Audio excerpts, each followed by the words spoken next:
Welcome to the Gita Brown Show, creating harmony in everyday life. I love being creative and I love wellness, and I've been teaching both for about 30 years.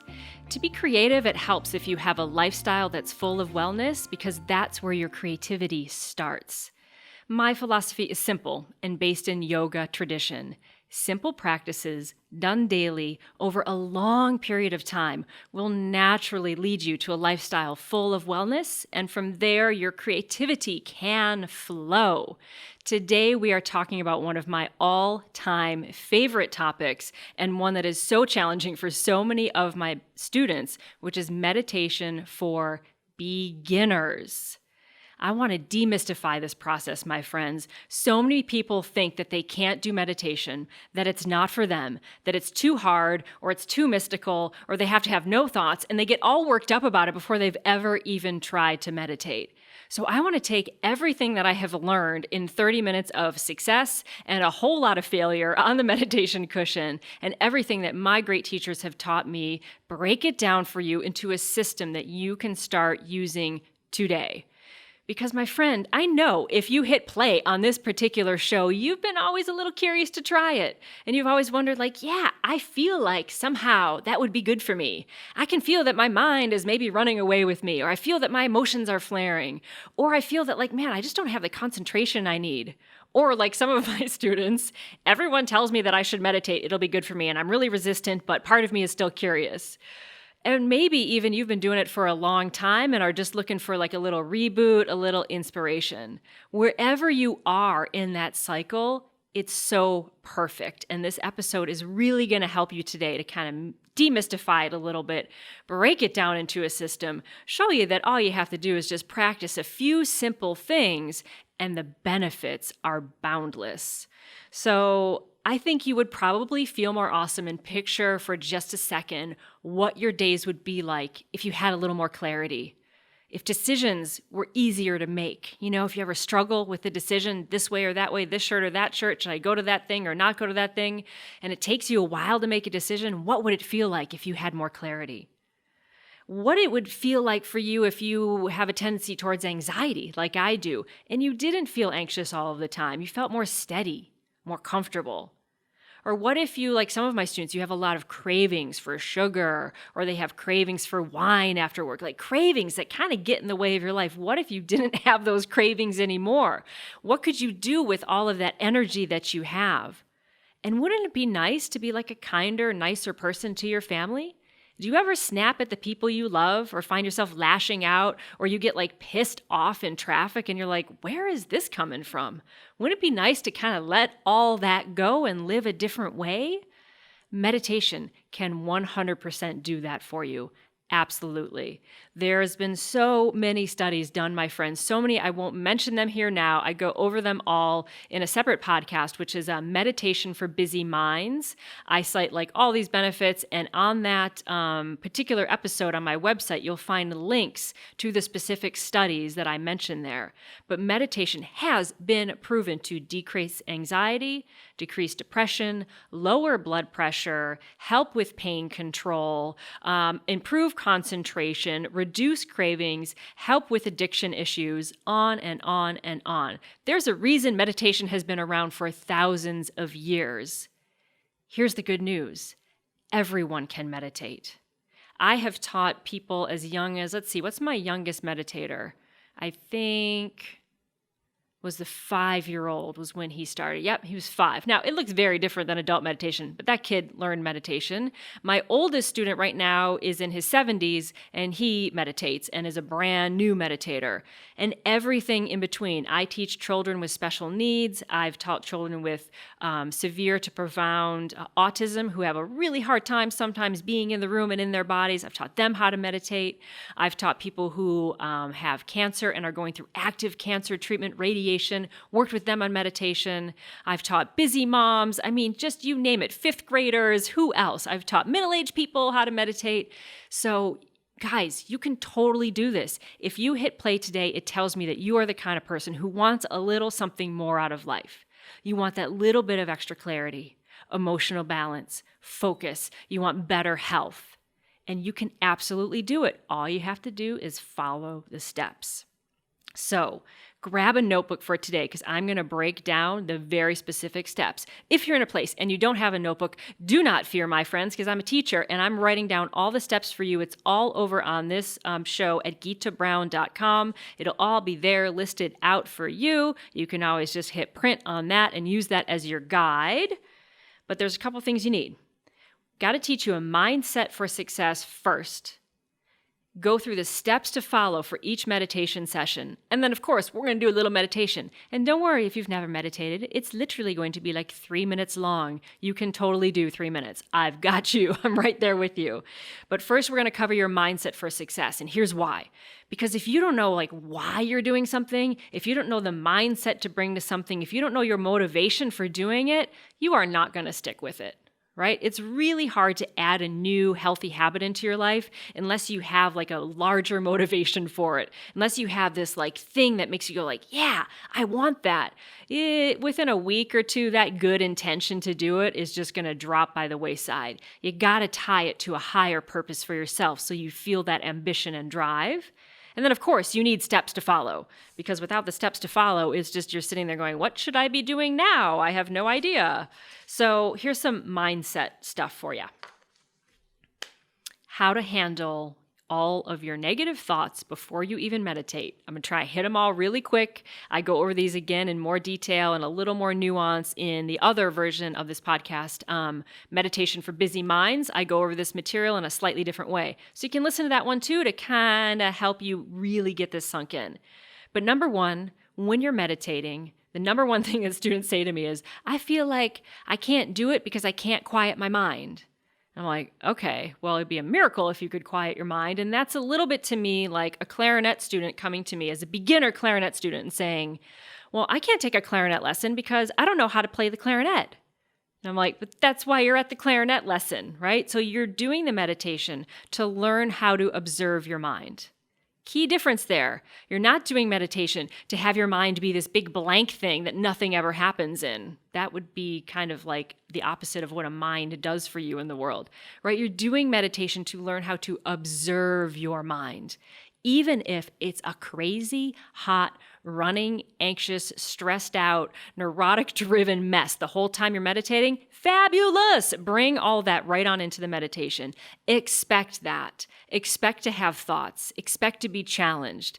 That's totally normal. The process of meditation will teach you how to observe all of that happening instead of reacting to all of that happening. So that's the really good news. Feel free let off the hook. You'll have thoughts during meditation. That's awesome. That's exactly how it should be. So expect distraction. When you're meditating today, we're going to do a breath meditation. You'll be focusing on just kind of watching your breath come in and out. You're going to be thinking about other stuff. You're going to be thinking I wonder if this is working. I wonder if this is happening. Am I doing it right? I wonder when this is going to be over. Do I have to have my eyes closed? I don't like the sound of her voice. You'll think of a million different things. Expect that. Every single time you bring your mind back to the object of your meditation, that is a success. You have just meditated in that moment. Every time you catch yourself and you bring yourself back, you're like, bing, there you are. You just had a success in meditation. That is actually the practice itself, which is really good news. It means if you've brought yourself back to your point of concentration 100 times, you are successful 100 times. It's like gold star every time. Expect also to get stirred up. You'll get stirred up a little bit when you meditate. Some stuff will come up, emotions, old angers, old hurts. Remember that anything that comes up in your meditation is stuff, gunk, garbage you are carrying around all the time. You can either deal with it in a meditation or you can continue to tote all that crap around with you 24/7. And I don't know, but I feel so much better when I let the garbage go. It's kind of like a system reboot. You know, sometimes you need to shut down the smartphone, close all the apps and just close it, shut it down, and then restart it, and then everything works smoothly again. It's the exact same thing as your brain. Let all those systems shut down, let the gunk that's in there get stirred around, and then let it power down, and then you can power up with more clarity. But expect to get stirred up, right? The experience of meditation does not mean you have to be sitting on a lotus with an empty mind, feeling like you're one with the universe. That's just BS. Let that one go. All right? So also, when looking for the benefits of meditation, It's not important how you feel during the meditation. It's just to do the practice. It's like brushing your teeth. It's not always the most transcendent moment of your day. It's not something you look forward to doing, or maybe you do. I don't know. But it's not like, wow, I can't wait for that sensation of brushing my teeth. It's just something you do. Meditation can be a lot like that. It's something you do. It's something you practice, but you get the benefits of that bright, shiny smile later on in the day. You'll feel the benefits throughout your week. So look for the benefits later and just let the experience be whatever it's going to be. Good, bad, ugly, crazy, mess, doesn't matter. Just the point is just to do it. Doesn't this feel like a relief? I hope it feels like a relief. Like, wow, I can just let my mind be. I can let the experience be and just do it and trust or not trust, just observe what happens. All right. So set up for success. Here is like the mindset that you need. We're going to get right down to the nitty gritty. My friends, right now, I want you to start thinking for you, what is your why? Why are you meditating? What is the point? And don't say to me, like some of my students, this is not something you can say because it's good for me. No, that's just too vague. Be specific, right? I want to learn how to manage my ADHD, attention deficit hyperactivity disorder. I want to be more loving to my family. I want to decrease my blood pressure. I want to sleep better at night. Like be super, super specific and write it down. You have to have a reason and a motivation, right? It might be, I want to perform better on my instrument. I'm a musician, so I always come back to things like that. Or for me, it's like, I want to have more clarity in my day. I'm an anxious person by nature, so I get very distracted. Meditation helps me get a lot of clarity. But you got to have your why, guys, and you've got to write it down. If you go over to the website, you'll see this part is in capital letters, bolded. Why are you doing it? And I want you to write it down and put it on a Post-it note right where you're going to meditate, because that way you see it, and that motivation to meditate then will be locked in and baked into why you're doing it. You got to know why and have a specific reason why you are going to commit to doing this every day. So setting up for success also involves figuring out where and when you're going to meditate. It seems basic, but so many of my students forget this. And when I really make them do it, they're like, yeah, I'll just do it in the morning. I'm like, yeah, but where? They're like, well, I don't know this time. Blah, blah, blah. They don't really have a plan, and within a week, they stop doing it. So pick a place, a specific spot in your home. Doesn't matter where it is. You can sit in a chair. You can sit up in bed in the morning. You can sit on the floor if that's your jam. It doesn't matter, but have a specific place that you maybe have made a little inviting for your practice. I like to just sometimes, a lot of my beginner students, they just clean out like a tiny little like corner of a bedroom, right? And they just put like a little table there, or they just move like a footstool over, and they put something lovely in that spot. If they have a religious tradition, they put some images from their religious tradition there. If they love nature, they put some seashells or flowers or whatever their thing is, they put it there. Some of my students put photos of loved ones on their little sort of mini meditation corner. Anything you look at, my friends, that makes you feel uplifted. It's just a little corner. It doesn't have to be complicated, just a little spot you're going to go, or a little TV table that you're going to pull out when you meditate, and you make it look pretty so that when you see that, it's that mental trigger. Ding, time to meditate. It will really help because it's like setting up that space is part of affirming your why of why you're meditating. So when you have, you got your why, you've got a little place, you've kind of neatened up just a little tiny little spot for you to meditate. Choose how you're going to sit. People miss this all the time. Are you going to sit on the floor? Do you have a back issue and you just need to lay down? Are you going to stand and meditate? You can totally do that. Are you going to sit in a chair? It doesn't matter. Pick what's going to work for you. Pick one and stick with it.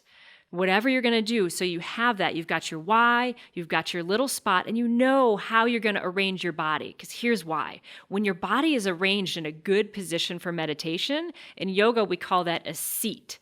And that seat is then like a cue to your body and mind that now the meditation begins. It's like a little way you can trick yourself to be successful. So it's really, really important to establish a good seat, even if that's standing. So pick a time of day. You got your spot. You've got like how you're going to position your body, sitting, standing, laying down, whatever it is. Pick a time of day and be consistent. I can tell you this. The students I have over 30 years who've been successful are the ones who do it first thing in the morning. I've had every student tell me every excuse of why they can't do it first thing in the morning. And I say, go ahead and try doing it at another time and see what happens. I got to really review this. Yeah, 100% of the time, at some point, doing it at a different point in the day doesn't work. And I think here's why. Because there's one thing we're guaranteed in this life, when we're alive, is that you wake up in the morning. You wake up and there you are. And if you do it first thing, then it's inflexible and it happens. You know how your day rolls. As soon as the kids come in the room or as soon as you even walk to the bathroom, distraction occurs. So having that first thing in the morning thing really sets it off right. And my students who stick with that are the ones that are successful. I had one student once who said she could do it before bed, and that worked for about 3 months, and then that fell to pieces too. You can imagine why. But I don't know, maybe you'll be the outlier. Pick a time that's going to work for you, especially to start out. If you have kids, this is a tough one because they will find you, especially if they're little, as soon as you open your eyes. There's been some times when I literally wake up, especially when I have dogs. So especially when they're puppies, it's kind of the same thing. They're like, you're awake, it's time to go. I'd wake up and open my eyes and really quietly, I'd just sit up in bed and sit right in bed and meditate for 5 minutes because I knew as soon as I moved, people would know I was awake. You can figure out a way to do it. Come on. So morning really is great. Set your daily minimum. A minute count really works. If you're a beginner, pick 2 minutes. You can do 2 minutes every morning. If you're more advanced, advance it a little bit. Advance your time, but pick a time limit. And then how do you pick a technique? I'm going to give you a technique today. I taught another technique in meditation for busy minds. I have another podcast on meditation for boosting your creativity. There's also a really great app out there that I think is the best app for teaching meditation, not just guiding you through something, but teaching you. Headspace. Headspace app will actually teach you how to meditate. Highly recommend that one. So pick whatever technique you're going to do and stick with it. Give it a good month so that you can observe the benefits. Don't go running around chasing a bunch of techniques. Pick something and stick with it. Okay, let's get to meditation. So you set yourself up for success. That was a lot. I threw it at you. It's all written down for you so you can go review it and kind of get yourself all set and ready. Meditation routine. I have written this all out for you over at gitabrown.com. So when you get ready to meditate, you can have it written right there in a little journal and you can follow it along. Really quickly, I'm going to list it and then we're going to do it together. First thing you're always going to do in a meditation, number 1, is align your posture. Then you're going to take a few cleansing breaths. Makes sense, right? Get the body ready. You're going to get the breath ready. Third thing you're going to do in every meditation is you're going to set just a little intention. Don't worry, I'm going to guide you through all this. I just want you to have heard it once. The fourth thing is to have a little sound cue. I like to use a little bell. Sometimes I chant Om. A little sound cue, because that really gets all of the brain activated. Sound and music helps to activate all areas of the brain. So a little sound cue as you're getting ready to meditate really helps you to focus. And then your meditation routine, then the fifth step is to actually implement the technique. Today, we're going to do a little breath awareness. And then your closing is to open your eyes and take a few deep breaths, and your meditation's over. So you have those 5 steps: aligning posture, taking a few breaths, setting an intention, a little sound, a little Om, a little bell, do the technique, a couple breaths to close, and you're done. I like having that little routine because it keeps my mind busy. I got something to do, then I got something else to do, and I keep shifting little things to do, and then I slowly settle into the silence. And I know at the end of the silence, then I have something to look forward to. Doesn't that help to know you have a little structure? It's not just sit there and be zen somehow, magically. It's not magic, it's system. So let's do one. This is going to take probably, I'm going to try and time it, maybe 3 minutes. I don't know. Don't hold me to that. It's not going to be super long. So wherever you are, let's do a little meditation. Hey, if you're listening to this on podcast and you're driving, turn it down. Turn the sound back up in about 3 minutes. Don't try and power through and drive. I don't want to be responsible for you getting too relaxed and going off in embankment there. So hang on there with me and do it when you get to your destination. Okay, guys. So wherever you are, let's begin our meditation. Align your posture. You might be standing, sitting, or laying down. Doesn't matter. Wherever you are, just make sure that you're aligned. That means that your legs are coming out from your hips at sort of a nice, even pace, right? They're not crossed. They're not hitched, just nice and even. Make sure that your spine is long and free. You can always think of the crown of your head as sort of being relaxed. If you're standing or upright, floating up. If you're laying down, let the whole body relax into the floor. Let your arms find an intentional position. If you're laying down, just bring them a little ways away from the body with the palms up to open the chest.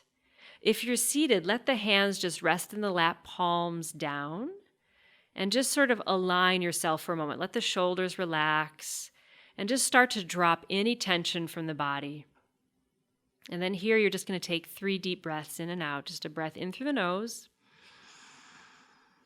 and out of the mouth. Just drop any tension. Just inhale and exhale. Shift from doing into being by taking another inhale through the nose and exhale out of the mouth or the nose, whatever feels good, just relaxing there. And then set an intention to allow your body to be still and quiet for the next few moments. Set that intention. I allow my body to be still and quiet during the next few moments. I allow my body to be still and quiet during the next few moments.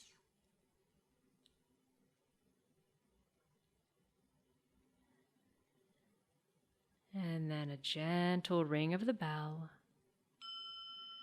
as we turn the corner to the meditation, gently letting your awareness move over to watching your breath.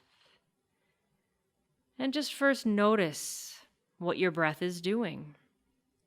Is it coming in and out fast or slow? Is it shallow or deep? No need to change it. You're just observing what your breath is doing right now. And if your mind is thinking about lots of other things, just direct the mind's energy towards observing the breath. You can even label every inhale, say silently to yourself, breathing in. And every time you exhale, you can just repeat silently, breathing out. You can just say to yourself, in and out. So you're just silently watching the breath, labeling it in and out. You can even then bring that awareness to your nose and becoming aware of the breath as it comes in and out. Seeing if you can sense even a change of how the breath feels on the inhale versus the exhale.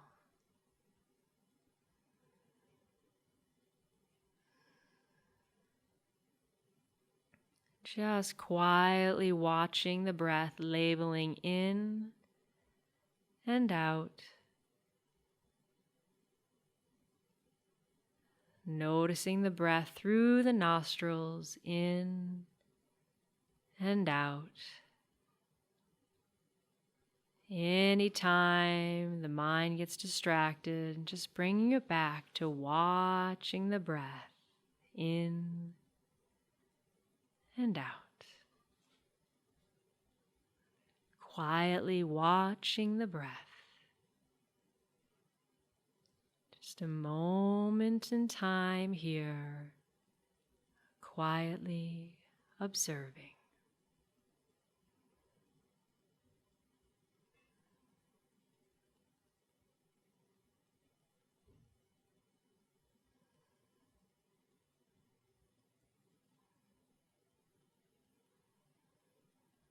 Very gently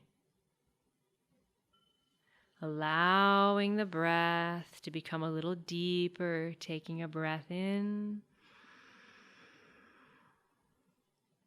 And a nice exhale. Take a full, complete breath. Think of bringing in fresh oxygen into the body. Exhale. You can move your shoulders, gently move your head and your fingers, and slowly come back to the body. And know that you can always return to this place of quiet by just simply taking a deep breath. Closing the meditation with one last inhale and exhale. And just for a moment, notice how you feel. Be patient with this practice. Follow the steps. Think of how a flower grows. By the time you see that beautiful rose or dahlia blooming, think of all the work that plant needed to do to first push up out of the ground, then grow the foliage, then have the bud, then open to the sun. It took a long time. Meditation practices like that. You slowly cultivate the mindset and you slowly cultivate your routine. And then over time, you get that beautiful fragrance of the meditation that does carry throughout your day. Remember, practice, practice, practice. So to help you in practicing, take a little action now. Hop over to gitabrown.com and just leave me a little comment about how it went for you. Let me know about your challenges and let me know when you're going to meditate so I can help you. I love to teach you guys and I would love to give you a little tips and go back a little bit forth and help you develop this practice for yourself. So hop on over to gitabrown.com. Let me know how it's going, any challenges, and we can all share in it together. So let's close this lovely meditation for beginners. Oh, hang on for a second. Let's celebrate. You just meditated. Was it your first time ever meditating today? Let's give you a round of applause. I'm so super proud of you. And if you've meditated a million times, way to go, because that means you just kept going. You can totally do this. You are the kind of person who wants that health and wellness in your life. So do it. You can totally do it. You just proved that you can, and I totally believe in you. Let's close with a little chant for peace.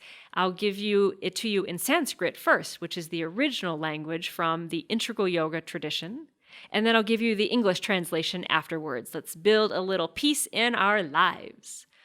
Loka samasta sukhino bhavantu. Loka samasta sukhino bhavantu.